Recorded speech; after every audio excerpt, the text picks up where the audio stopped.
una liposucción conlleva, por esta gran movilización y por la técnica, conlleva varios riesgos. La liposucción se hace con unos aparatos que se llaman cánulas, con eso aspiramos la grasa.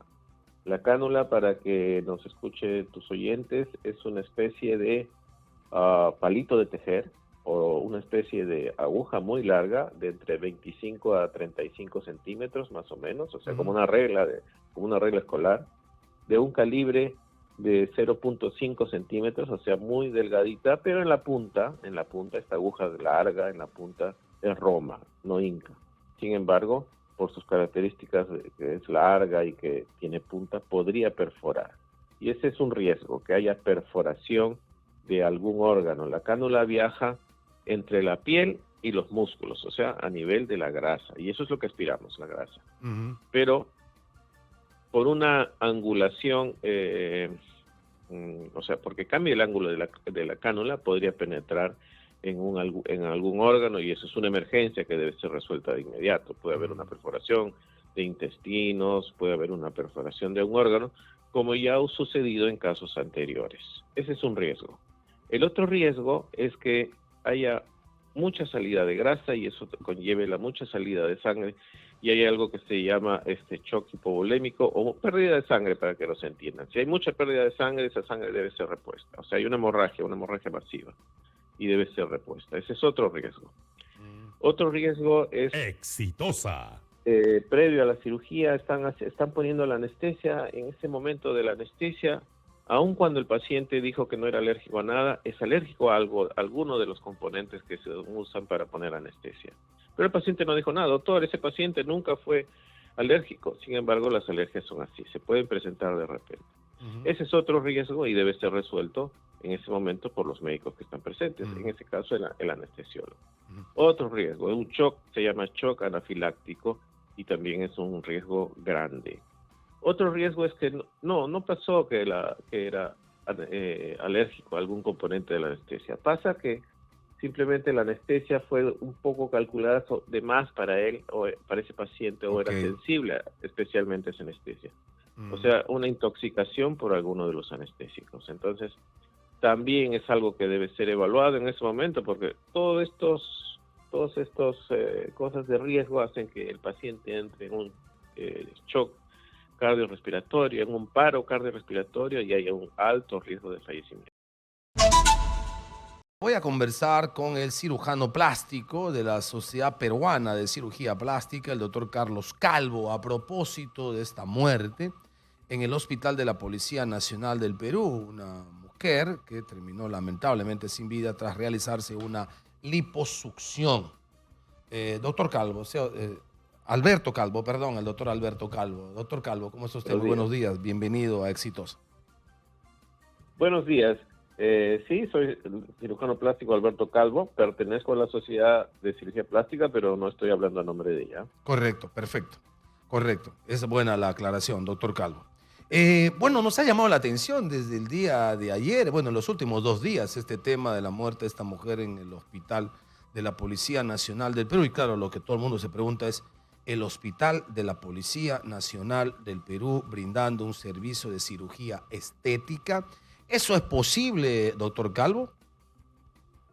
Bueno, lo que hay que saber es que las salas de operaciones de los hospitales, que son salas de operaciones completas y de un nivel muy alto, sí están casi capacitadas para ello. Ahora, lo que me pregunta, yo escuché hablar al anterior jefe de servicio del hospital de la policía, que decía que no se hacían ahí cirugías plásticas estéticas, sino cirugías plásticas reconstructivas. Pero estamos hablando en este caso de una liposucción. ¿Esa es una cirugía reconstructiva? Estética. No, es una cirugía estética que, según lo que refiere el jefe, no debió haberse realizado. Correcto, entonces digamos ahí hay como 2 aspectos, ¿no? Desde el aspecto, podamos decir, médico, de equipamiento, de implementación, un hospital, en este caso la policía, debería estar en capacidad perfectamente de realizar esa operación. Lo otro es un asunto más que tiene que ver con el tema legal, con el asunto del nivel de competencia. Si un hospital que en este caso está al servicio de la policía podría estar desarrollando este tipo de cirugías. Creo que esas son las 2 diferencias, ¿no? Claro, ahí tendría que ver su reglamento, ¿no? ¿Qué dice su reglamento? Si su reglamento es para eso, ¿no? Que si, correcto. Correcto. Ahora, pero Puede ser que fuera del presente. hospital de la Policía Nacional, un establecimiento de salud, ¿qué debe tener en cuestión de equipamiento, de normas, para que pueda estar apto a una intervención de este tipo, concretamente en el caso que nos refiere, que es liposucción?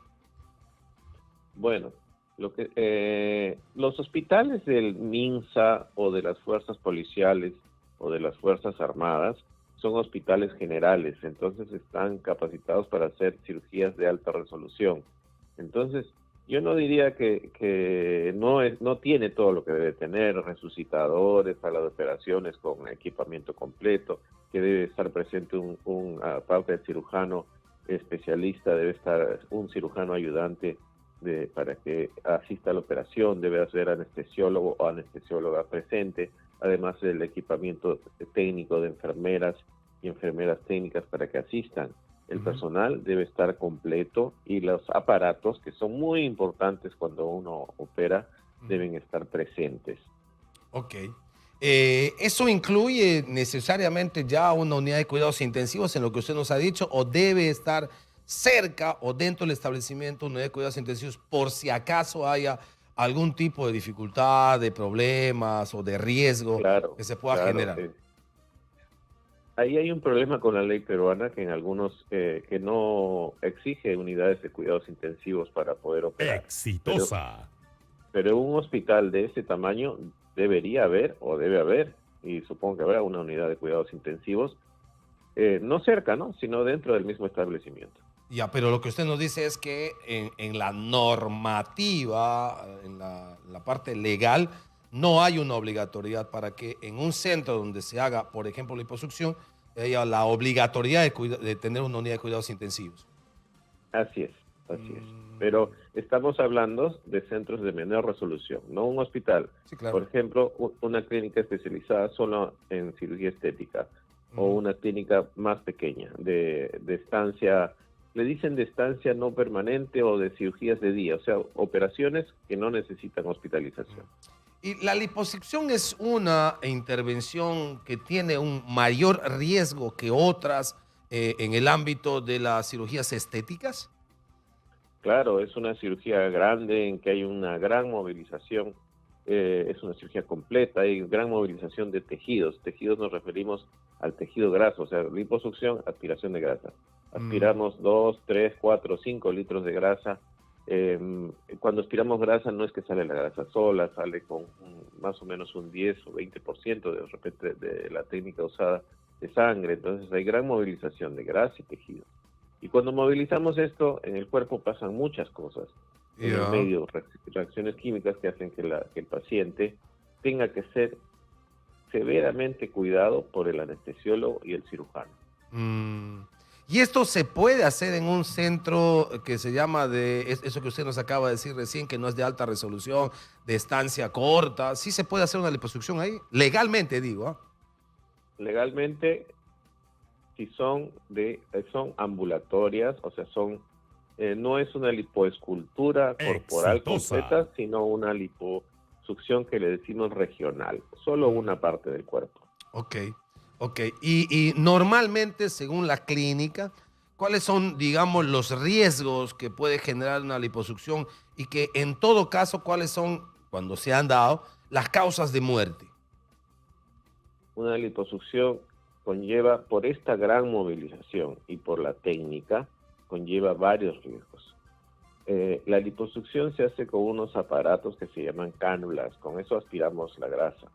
La cánula, para que nos escuche tus oyentes, es una especie de palito de tejer o una especie de aguja muy larga de entre 25 a 35 centímetros más o menos, o sea, como una regla escolar, de un calibre de 0.5 centímetros, o sea, muy delgadita, pero en la punta, esta aguja larga, en la punta es Roma, no Inca. Sin embargo, por sus características de que es larga y que tiene punta, podría perforar. Y ese es un riesgo, que haya perforación de algún órgano. La cánula viaja entre la piel y los músculos, o sea, a nivel de la grasa. Y eso es lo que aspiramos, la grasa. Pero por una angulación o sea, porque cambia el ángulo de la cánula, podría penetrar en algún órgano y eso es una emergencia que debe ser resuelta de inmediato. Puede haber una perforación de intestinos, puede haber una perforación de un órgano, como ya ha sucedido en casos anteriores. Ese es un riesgo. El otro riesgo es que haya mucha salida de grasa y eso conlleve la mucha salida de sangre y hay algo que se llama shock hipovolémico o pérdida de sangre, para que los entiendan. Si hay mucha pérdida de sangre, esa sangre debe ser repuesta. O sea, hay una hemorragia masiva y debe ser repuesta. Ese es otro riesgo. Otro riesgo es... Exitosa. Previo a la cirugía están poniendo la anestesia. En ese momento de la anestesia, aun cuando el paciente dijo que no era alérgico a nada, es alérgico a alguno de los componentes que se usan para poner anestesia. Pero el paciente no dijo nada. Doctor, ese paciente nunca fue alérgico. Sin embargo, las alergias son así, se pueden presentar de repente. Ese es otro riesgo y debe ser resuelto en ese momento por los médicos que están presentes, en ese caso el anestesiólogo. Otro riesgo, un shock, se llama shock anafiláctico y también es un riesgo grande. Otro riesgo es que no pasó que era alérgico a algún componente de la anestesia. Pasa que simplemente la anestesia fue un poco calculada de más para él o para ese paciente o era sensible especialmente a esa anestesia. O sea, una intoxicación por alguno de los anestésicos. Entonces, también es algo que debe ser evaluado en ese momento porque todos estos cosas de riesgo hacen que el paciente entre en un shock cardiorrespiratorio, en un paro cardiorrespiratorio y haya un alto riesgo de fallecimiento. Ok, muchos de la causa que usted nos está señalando de los riesgos pueden derivar en muerte entonces, ¿no?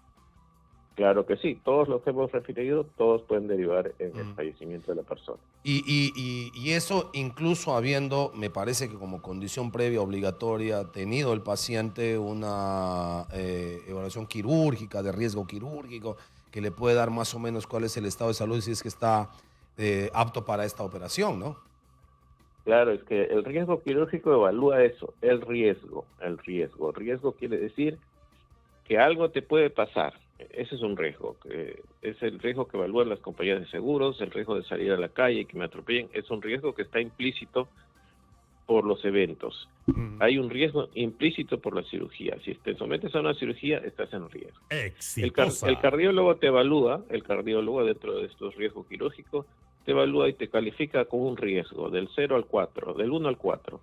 Si tú tienes riesgo 1 cuando te evalúa el cardiólogo, quiere decir que eres una persona en buena salud, estable cardiológicamente, y que tu riesgo es el mínimo posible.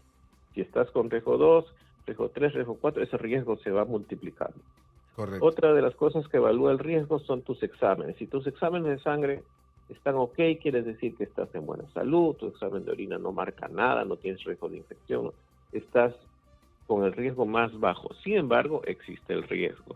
Y todo esto un paciente para que entre a sala de operaciones está con su riesgo quirúrgico.